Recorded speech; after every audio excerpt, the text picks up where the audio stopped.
So, this is something I've been getting asked a lot about with the upcoming holidays. How do you maintain healthy boundaries with family during the holidays?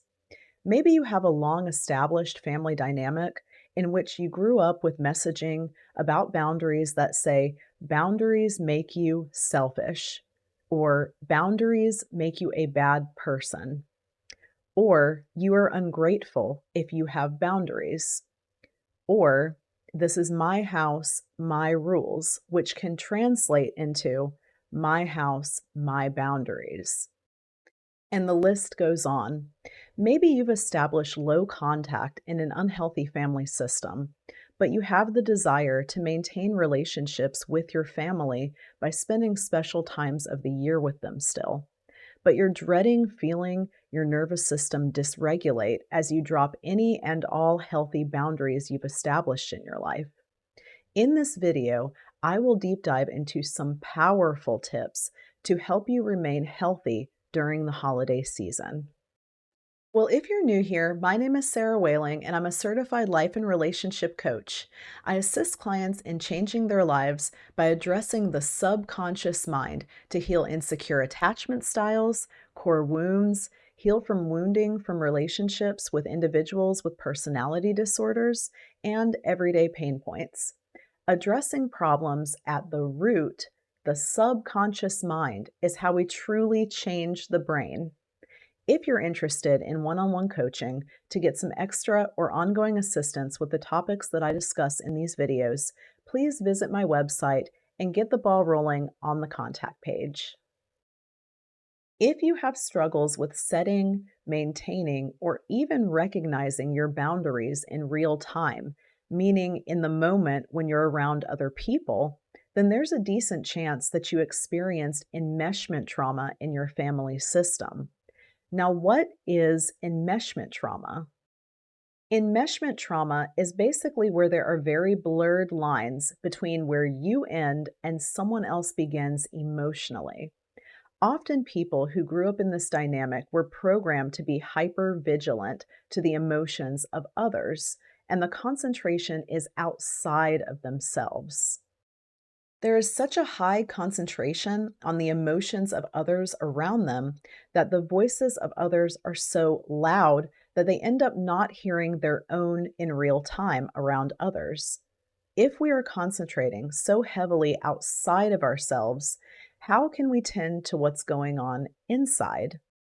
The first powerful tip that I have in regards to boundaries with family over the holidays is to be mindful of tuning into yourself. I sometimes get the question from people that are not used to doing this that if you start doing this, will you still be able to be there for others? And the truth is that it is a skill of interdependence to be able to consider others as we still consider ourselves. Before the holiday events or parties, practice every hour on the hour in your waking hours daily, asking yourself, how am I feeling right now and what do I need? I know that this sounds like a lot when this might be something that you never think about, but this will help it to become second nature. And the more tuned into ourselves we are, the better we can essentially truly love ourselves by taking care of ourselves. The first key to boundaries is knowing what you need, knowing what is a no for you. The more familiar that you are with checking in, the better you will become with boundaries in real time around others. Tip number 2, think ahead. It is often extremely helpful to consider typical issues that usually arise for you that bother you with certain family members or certain situations. Go into the situation knowing what is a no for you ahead of time, and it will be much easier to implement. We, of course, cannot foresee everything, so this will work for some of the boundaries that you have, and for that reason, this works hand in hand with tip number 1. Tip number 3, prepare scripts for setting certain boundaries. Think about exactly what feels right for you to say when it comes time to communicate your boundaries.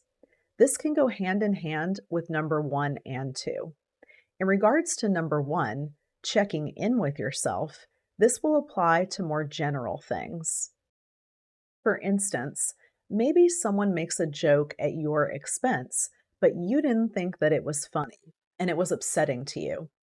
You have to first be able to check in with yourself and acknowledge this doesn't feel good for me, and then communicate that to the other person. So think about whatever feels right for you. Maybe you can just say, hey, I don't appreciate that, and I'd like for you to not say X, Y, or Z. Or you could say, that isn't really funny to me, and I would like to change topics now. When it comes to tip number two, thinking ahead to specific issues that often happen, you can do the same and think about what feels right for you to say that efficiently communicates what your true feelings or boundaries are in the situation if the time comes. Tip number four. We are very close to the holidays, so you may not be able to completely rewire any negative messaging or limiting beliefs about setting boundaries or having them in general, but you can absolutely start and you can reframe limiting beliefs about boundaries. Let's go into an example of a reframe. Maybe you have the deeply wired belief that boundaries make you selfish. You can reframe this by reminding yourself that it isn't selfish to take care of yourself, and everyone deserves to have boundaries. It is also true that you absolutely cannot be there for anyone else if you aren't taking care of yourself.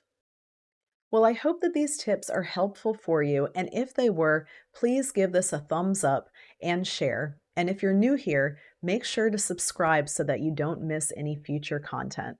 I will be discussing boundaries more in the future, and I deep dive into topics that I help my clients with on this channel. Thanks so much for your engagement.